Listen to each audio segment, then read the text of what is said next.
آپ کو معلوم ہے کہ فضا میں اڑتی ہوئی چیزیں ہمیں فیسینیٹ کیوں کرتی ہیں؟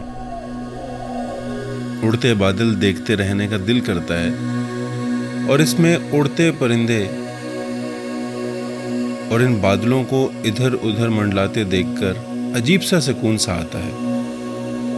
قدرتی چیزوں کے علاوہ آرٹیفیشلی اڑنے والی چیزوں کو دیکھ کر دل کرتا ہے کہ آپ بھی فضا میں اڑیں۔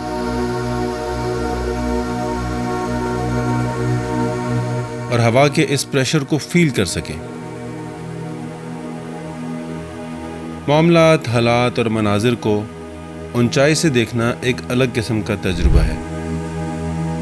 اینگل ہی بدل جاتا ہے، خاص طور پر ایسے مقامات کا جن کو آپ زمین پر سے دیکھ چکے ہوتے ہیں۔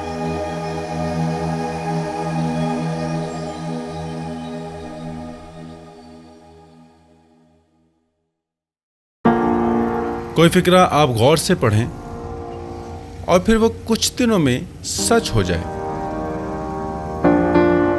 آپ لوگوں کے ذہن کے مطابق سفر کرنے کے لیے کن کن چیزوں کی ضرورت ہوتی ہے؟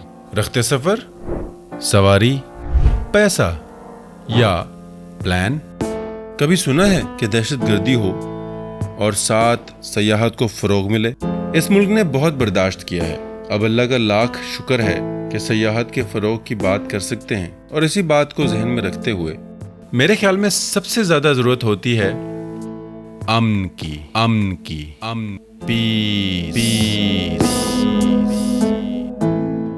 لغو باتیں سننے سے بہتر ہے کہ مراقبہ کیا جائے اور کچھ اچھا سوچا جائے۔ لیکن پہلے سے جمع شدہ سوچوں کا انبار نئی سوچوں کو جگہ دے گا؟ دوسرے لوگ کیا سوچ رہے ہیں؟ یہ بھی ایک عجیب سوچ ہے۔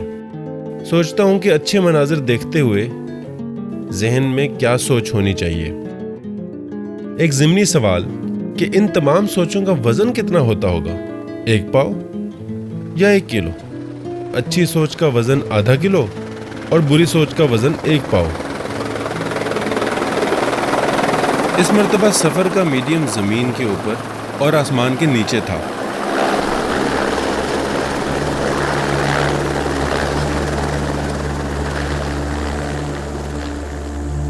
شاہ فیصل مسجد سے گزرا، بادلوں نے کراس کرنے کی اجازت دی تو سفر کے آگے بڑھنے کا احساس ہوا۔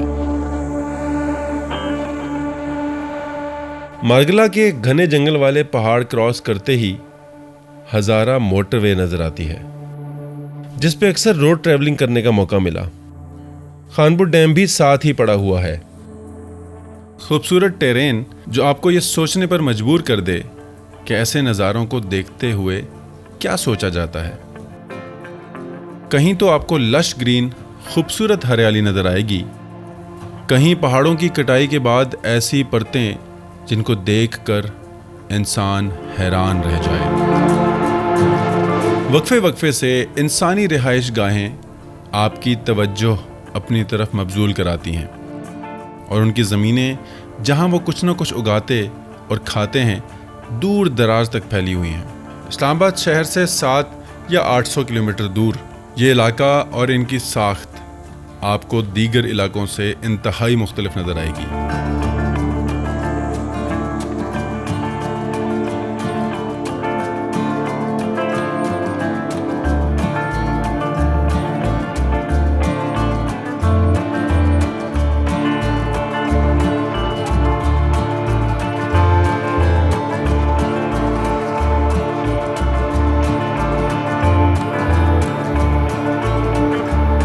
ایک پودا جو کہ 1906 میں لگایا گیا تھا، اب ایک تناور درخت بن چکا ہے۔ اب اس کی عمر کا تعین تو اسی صورت میں ہو سکتا ہے نا کہ اگر آپ 1906 سے لے کر اب تک کسی نہ کسی صورت میں اس جگہ، اس علاقے اور اس پودے کی جگہ کے مالک رہے ہوں۔ امن کو ظاہر کرنے والی چیزیں مثلاً فنون لطیفہ اور دیگر فن سے جڑی چیزوں کو پورا کرنے کے لیے ایک مخصوص ماحول چاہیے ہوتا ہے، امن کا ماحول۔ اسی بات کو ذہن میں رکھتے ہوئے ایک گیلری کو وزٹ کرنے کا موقع ملا۔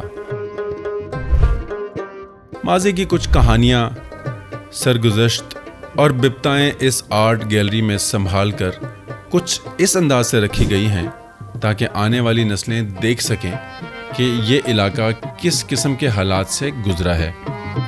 इस इलाके के लोगों ने कुर्बानियाँ दी और इस इलाके को पुरअमन इलाका बनाने के लिए खतरों को गले से लगाया कि हम जिस इलाके के आसमान के किसी भी कोने में उड़ सकते हैं और जब चाहें किसी भी जगह उतरने का दिल करे तो उतर भी सकते हैं। और ये है वो आज़ादी जिसको आप अंदर तक महसूस कर सकते हैं।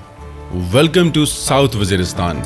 हम साउथ वज़ीरिस्तान में उतरे हैं। आपको इस इलाके के हवाले से बताएंगे क्योंकि मेरी ज़िंदगी के अब तक किए गए ट्रैवल्स में ये एक बहुत ही मुनफरिद और ज़बरदस्त सफ़र था कि जिसको आप भी हैरान होकर एंजॉय करने वाले हैं। अल्लाह ताला की बेहतरीन लैंडस्केपिंग देखकर आंखें खुली की खुली रह गईं। जनूबी वज़ीरिस्तान को एक सर्विस ज़रूर शुरू करनी चाहिए जहां पर दुनिया भर के सयाहों को इन इलाकों का एरियल व्यू दिया जाए, ख़ास तौर पर मुनफरिद लैंडस्केपिंग की वजह से। एक फ्रेम में खुश्क चटियल पहाड़ नज़र आएंगे और अगले ही लम्हे दूसरे फ्रेम में दरख्तों से भरा हुआ पहाड़ देखने को मिलेगा और साथ साथ ये वाला नज़ारा भी आपको नज़र आ जाए तो ये सोने पे सुहागा है। ये अफगानिस्तान का वो बॉर्डर है जो सख्त तरीन मौसमों और हालात के बावजूद पाकिस्तानी जवानों की हिम्मत का मुंह बोलता सबूत है और इसके समरात पाकिस्तान को रहती दुनिया तक मिलते रहेंगे। प्यारा पाकिस्तान महफूज हुआ। इस पर दुनिया हैरान और मोतरफ है। ये काम था ही बहादुर जवानों का।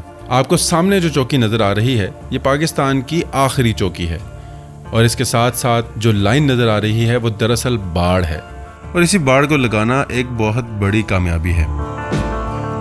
आइए आपको बॉर्डर पर लिए चलते हैं, यानी कि ज़ीरो पॉइंट पर। यह इलाका अंगूर अड्डा कहलाता है।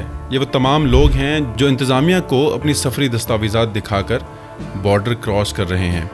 तालिबान हुकूमत के झंडे और पाकिस्तान का झंडा, ये सब इतना आसान नहीं है जितना दिखता है। इस जगह को इस मुकाम तक पहुंचाने के लिए पाक फौज और इधर के लोगों की बड़ी कुर्बानियां हैं। लोगों ने, इनके ख़ानदानों ने ऐसे ऐसे हालात देखे हैं कि इस्लामाबाद में बैठा आम शहरी सोच भी नहीं सकता। और इस जगह को ऐसे बनाने के लिए कि हम यहाँ आकर इन खूबसूरत जगहों को देख पाएँ और कबाइल मशारान से मिल सकें, इसमें हमारे कानून नाफिज करने वाले इदारों का बड़ा किरदार है। आज़ादी ऐसे ही नहीं मिल जाती। जो करना होता है वो तारीख की कुतुब में लिखा है, पढ़ लें और देख लें। मेरे से पूछे बगैर मेरी वीडियो क्यों बना रहा है? मारू सिंह, मारू सिंह, मारू सिंह, मारू सिंह। ये वो कबाइली मशरान हैं जो यहाँ के तारीखी पस मंज़र का हिस्सा हैं। इस इलाके को दहशत गर्दों से क्लियर कराने में कानून नाफिज करने वाले इदारे ख़ास तौर पर पाक फ़ौज के साथ मिलकर इस अमन के सफ़र में अपना पूरा हिस्सा डाला। एक गुमनाम हीरो के साथ ये गुफ्तगू ज़िंदगी भर याद रह जाएगी, जो कि मैं कॉन्फिडेंशियलिटी के बायस आपके साथ शेयर तो नहीं कर सकूंगा, लेकिन लुब्बे लुबाब ये है कि इस इलाके को दहशत गर्दों, अमन दुश्मनों और पाकिस्तान दुश्मनों से पाक करने के लिए पाक फ़ौज ने सख्त इक़दामात उठाए और कुर्बानियों, स्ट्रेटजी और फिर एक भरपूर प्लान की वजह से कामयाब रही। अनसंग हीरो ने धरती माँ की हिफाजत के लिए जान की परवाह नहीं की, बल्कि इबादत समझकर ड्यूटी की। और कामयाबी का मुंह बोलता सबूत यह है कि हम यहाँ मौजूद हैं और आपको यहाँ के हवाले से बता रहे हैं। ये एक लंबी गुफ्तगू थी जिसकी वीडियो की स्पीड तेज़ करके दिखाई जा रही है। मैं इस और इस जैसे अनसंग हीरोओं को सलाम पेश करता हूँ। मैं ये स्टोरी ना सुनता तो मुझे कभी भी ये एहसास ना होता कि इस इलाके को दहशतगर्दों से पाक करने के लिए कितनी मेहनत की गई है। वापसी की उड़ान का वक्त हो चाहता है और एक बिल्कुल नई टेरेन देखने की तैयारी। इसी वजह से फ़िज़ा में उड़ना दिलचस्प है कि आपका इतने बड़े कैनवस पर फोकस बदल जाता है। दूर तक दिखने वाले खुश्क और सरसब्ज पहाड़, सरसब्ज ज़मीन, पानियों के रास्ते, रिहायशी इलाके और सबसे बढ़कर मुल्क पाकिस्तान की अनदेखी खूबसूरत वादियाँ। जिनको शायद इस तरीके से किस्मत वाले ही देख सकते होंगे, और मैं अपने आप को किस्मत वाला समझता हूँ। सारा मंजर बदलता रहा और कंक्रीट का जंगल शुरू होता हुआ बता रहा था कि किसी बड़े शहर की तरफ बढ़ रहे हैं। जितनी सोचें लेकर गया था, शायद उससे ज़्यादा लेकर लौटा हूँ। फिज़ा में उड़ना, पाकिस्तान की खूबसूरती को आसमान से देखना हमेशा से बहुत ही शानदार तजुर्बा रहा है। अलविदा फिज़ाई घोड़े, सी यू नेक्स्ट टाइम।